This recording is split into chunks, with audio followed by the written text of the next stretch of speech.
Ya, Assalamualaikum warahmatullahi ta'ala wabarakatuh. Alhamdulillah, apa khabar murid-murid?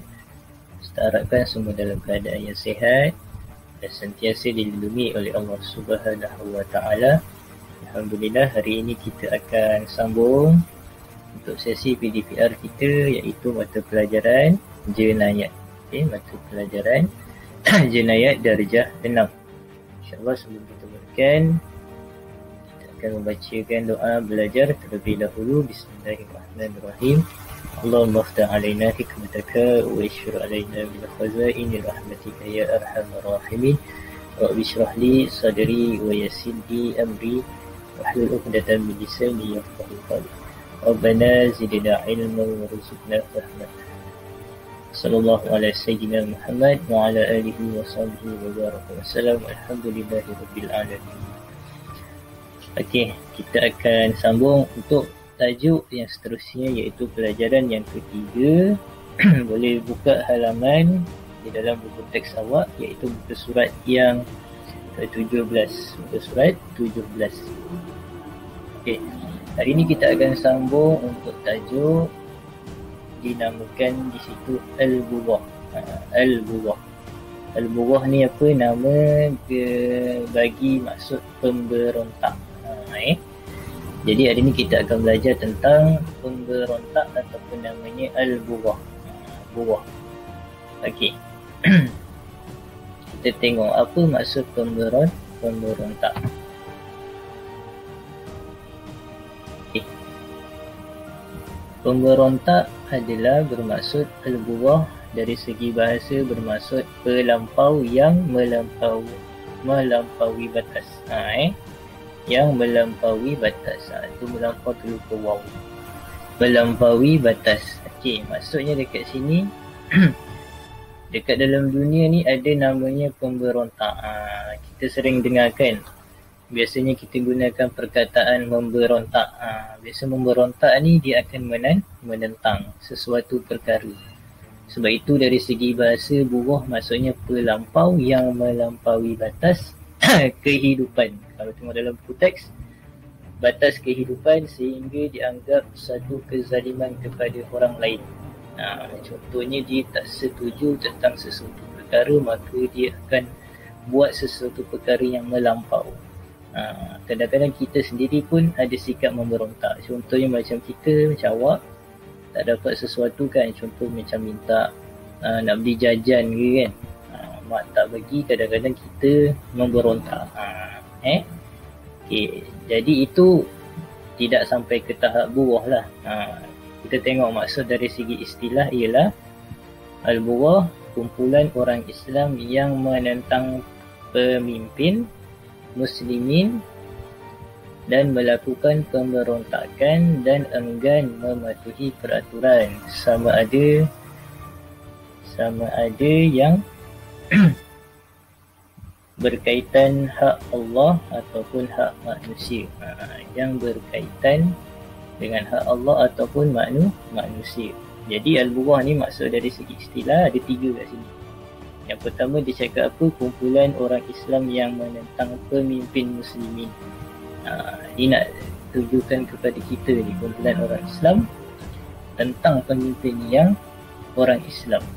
Yang kedua, dia orang ni melakukan pemberontakan.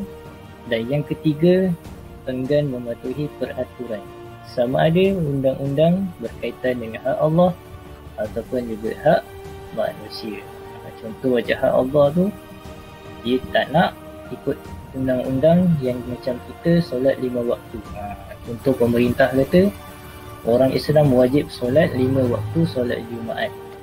Tiba-tiba sampai dekat kumpulan pemberontak, dia tak nak ikut, dia tentang benda tu. Jadi dekat situ dah jadi satu kesalahan. Dah jadi satu kesalahan. Hak manusia yang lain, contoh kalau pemimpin kata mencuri itu berdosa dan tidak boleh dilakukan, jadi kumpulan pemberontak ni dia tak boleh terima, dia nak juga mencuri.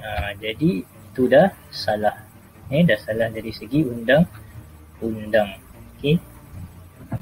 Seterusnya kita pergi kepada hukum dan dalil kesalahan pemberontak. Hukum dan dalil kesalahan pemberontak, iaitu hukumnya haram berdasarkan firman Allah Ta'ala, A'udzubillahi minasyaitonirrajim, wa in ta'ifatani minal mu'minina qatatalu fa aslihu bainahuma fa in baghat ihdahuma 'ala al-ukhra faqatilu allati tabghi hatta tafi'a ila amrillah fa in fa'at bainahuma bil 'adli wa aqsitu innallaha yuhibbul muqsitin. Sadaqallahul azim. Artinya, dan jika dua puak dari orang yang beriman berperang, maka damaikanlah di antara keduanya. Jika salah satu berlaku zalim terhadap orang lain, maka lawanlah puak zalim sehingga mereka kembali mematuhi perintah Allah. Jika ia kembali patuh, maka damaikanlah di antara mereka dengan adil serta berlakulah adil. Sesungguhnya Allah Maha mengasihi orang yang berlaku adil. Kat sini Allah dah cakap, damaikanlah orang di antara dua puak yang bergaduh, yang bermasalah, yang berlaku zalim terhadap orang lain. Jadi kalau dia dah patuh, maka kita kena adil lah. Kena adil, berlakulah adil kepada mereka. Okey.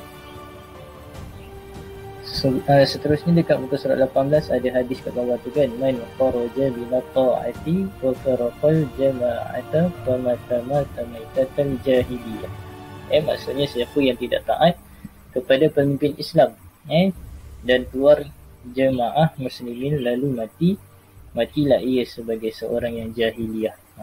Contoh macam orang Islam, dia tak nak patuh kepada pemimpin Islam, maka kalau dia mati, maka dia akan mati sebagai seorang yang jahiliyah. Okay. Kita tengok yang seterusnya adalah tentang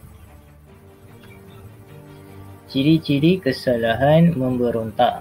Ada 3 unsur ciri-ciri kesalahan memberontak. Dekat sini kita akan tengok macam mana kita nak dakwa seseorang ni yang dia ni memberontak. Ada 3 unsur. Yang pertama, niat. Yang pertama, dia ada niat. Yang kedua, dia ada buat perbuatan yang menderhaka.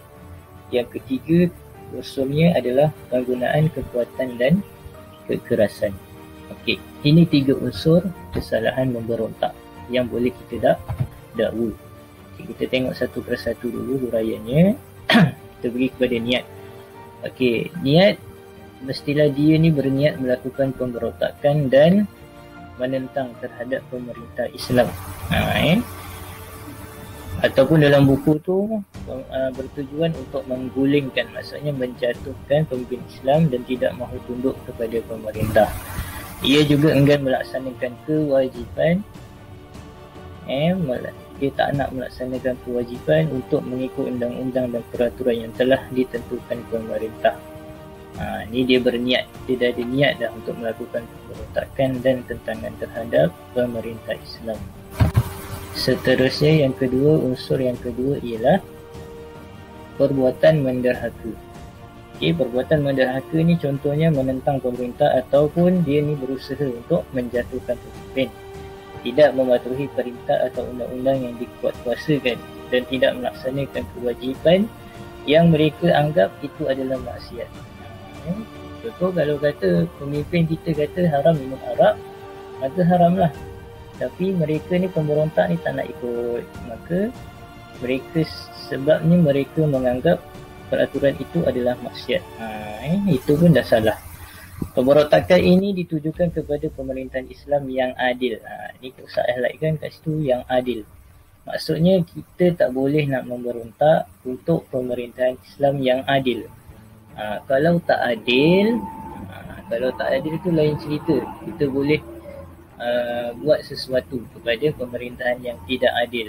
Contohnya pemerintahan tu orang Islam tapi dia suruh kita melakukan maksiat. Itu wajib kita kena tentang. Okey, kita kena tentang dengan cara yang elok. Tetapi kalau dah pemerintahan Islam dia suruh buat benda yang betul, jangan pula awak memberontak, itu dah salah. Okey. Malahan pemberontakan terhadap pemerintah Yang fasik pun diharamkan Islam, walaupun dengan tujuan untuk menyuruh melakukan kebaikan dan mencegah melakukan kemungkaran. Okey, dekat sini dia cakap kita tak boleh melakukan pemberontakan, tapi kita kena buat sesuatu tu benda yang dengan cara yang baik. Tak boleh melakukan pemberontakan walaupun pemerintah tu fasik. Okey. Seterusnya, penggunaan kekuatan dan kekerasan. Contohnya pemberontak tu mempunyai kekuatan. Dia ni ada senjata. Ada suatu namanya geng lah, contoh geng. Geng 46 tu, geng 78 ke kan.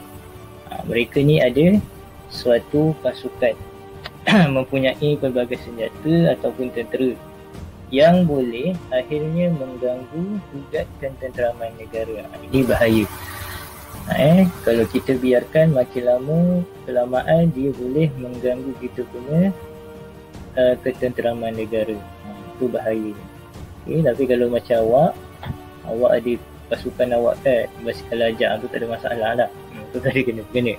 Tapi yang bahaya bila ada suatu pasukan pemberontak. Pemberontak dia boleh ambil siapa sahaja yang boleh sertai, lalu ada senjata yang banyak, boleh lawan kita punya tentera negara, habis kita kacau bilau. Itu bahayanya pemberontak. Okay, jadi kita akan sampai situ sahaja dahulu. Next tajuk kita akan bincang pada masa akan datang. Jadi ada latihan untuk awak. Sila buat latihan ini. Yang pertama, Ustaz nak awak berikan maksud al-bughah dari segi bahasa dan istilah. Yang kedua, apakah hukum al-bughah? Yang ketiga, senaraikan 3 unsur kesalahan memberontak. Okey. Salin dekat buku tulis awak dan kemudian hantar kat WhatsApp Ustaz, insya-Allah. Okey, itu sahaja untuk subjek jenayah hari ini. Semoga bermanfaat. Sekian, terima kasih. Kita sudahi kelas kita dengan tasbih kafarah dan salawat. Subhanallah wa bihamdika asyhadu an la ilaha illa anta astaghfiruka wa atubu ilaik. Wal 'asr innal insana lafi khusr illa allazina amanu wa amilus solihat wa tawassaw bil haqqi wa tawassaw bis sabr. Assalamualaikum warahmatullahi